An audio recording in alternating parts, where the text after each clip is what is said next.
Dear students, इस video में मैं सिंपल सेंटेंस की चर्चा करना चाहता हूँ। जैसा कि आप जानते हैं, आपकी परीक्षा में सिंथेसिस के अंतर्गत दो या दो से अधिक वाक्यों को जोड़ करके एक सिंपल सेंटेंस बनाना आता है, या दो या दो से अधिक सिंपल सेंटेंसेस को जोड़ करके एक कॉम्प्लेक्स सेंटेंस बनाना आता है, या दो से अधिक सिंपल सेंटेंसेस को जोड़ करके एक कंपाउंड सेंटेंस बनाना आता है। इस वीडियो में मैं विशेष रूप से सिंपल सेंटेंस की चर्चा करना चाहता हूँ। आइए सबसे पहले यह विचार करें कि सिंपल सेंटेंस किसे कहते हैं। A sentence which has only one finite verb is called a simple sentence. वह वाक्य जिसमें केवल एक फाइनाइट वर्ब होता है उसे सिंपल सेंटेंस कहते हैं। अब यह परिभाषा कुछ लोगों को कठिन प्रतीत होता है। आइए हम दूसरी तरह से समझें। वह वाक्य जिसमें केवल एक क्रिया हो उसे सिंपल सेंटेंस कहते हैं, या वह वाक्य जिसमें केवल एक सब्जेक्ट हो तथा एक प्रेडिकेट हो उसे सिंपल सेंटेंस कहते हैं। इसकी चर्चा हम लोग क्लासरूम में कर चुके हैं, विस्तार में इसकी चर्चा हो चुकी है। यहाँ मैं संक्षेप में आपको अपनी बात बताना चाहता हूँ, सुनाना चाहता हूँ। हम पहला सूत्र देखें, बाय यूजिंग प्रेजेंट पार्टिसिपल। दो या दो से अधिक साधारण वाक्यों को जोड़ करके एक साधारण वाक्य बनाने का जो पहला नियम है वह यह है कि हम प्रेजेंट पार्टिसिपल का प्रयोग करके दो वाक्यों को जोड़कर एक साधारण वाक्य में बदलते हैं। लिखा, ही वॉज हंग्री, वह भूखा था, ही स्टोल फूड, वह भोजन चुराया। ही स्टोल फूड, वह भोजन चुराया, लेकिन क्यों? कारण दिया हुआ, ही वॉज हंग्री।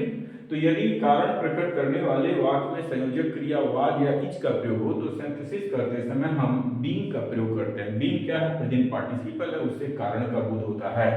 तो being hungry he stole food, भूखा होने के कारण वह भोजन चुराया, यह आपका जो being hungry he stole food है यह सिंपल सेंटेंस है। इस वाक्य में सब्जेक्ट ही है, stole second form finite verb.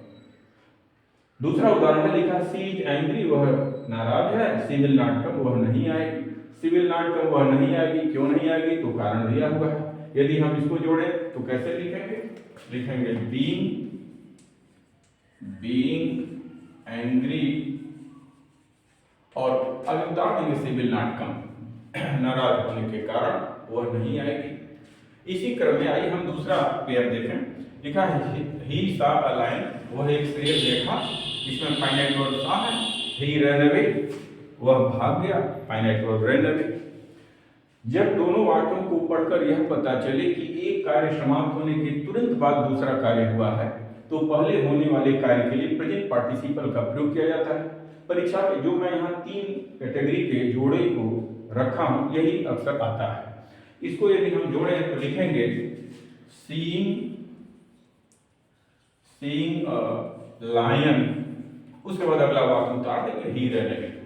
Seeing a lion he run away, एक शेर देखकर वह भाग गया। दोनों वाक्यों को पढ़कर यदि पता चले कि एक कार्य समाप्त होने के तुरंत बाद दूसरा हुआ है तो पहले होने वाले कार्य के लिए प्रेजेंट पार्टिसिपल का प्रयोग वाक्य के शुरू में करते हैं।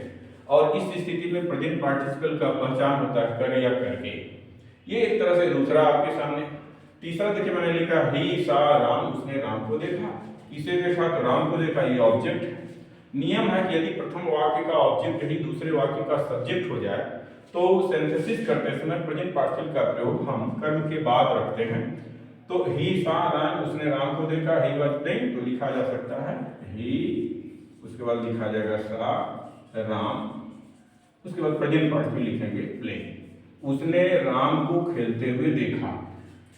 आप रिवीजन करें, ये तीनों यदि तैयार है और परीक्षा में आए तो इस तरह से आप हल कर सकते हैं। ही सा राम प्लेइंग, उसने राम को खेलते हुए देखा। मैं दूसरे वीडियो में पास्ट पार्टिसिपल की चर्चा करूंगा, एक बार और रिवीजन करें। He was hungry, he stole food, वह भूखा था, वह भोजन चुराया। तो being hungry he stole food.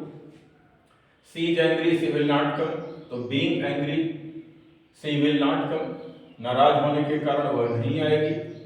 ही सा लायन, उसने एक शेर देखा, ही रन अवे, वह भाग गया, तो seeing a lion he run away. He saw Ram, वह राम को देखा, ही वाज प्लेइंग, वह खेल रहा था, तो ही सा राम प्लेइंग। जब हम इस तरह से प्रेजेंट पार्टिसिपल का प्रयोग करते हैं तो एक एक्शन के जारी रहने का बोध होता है।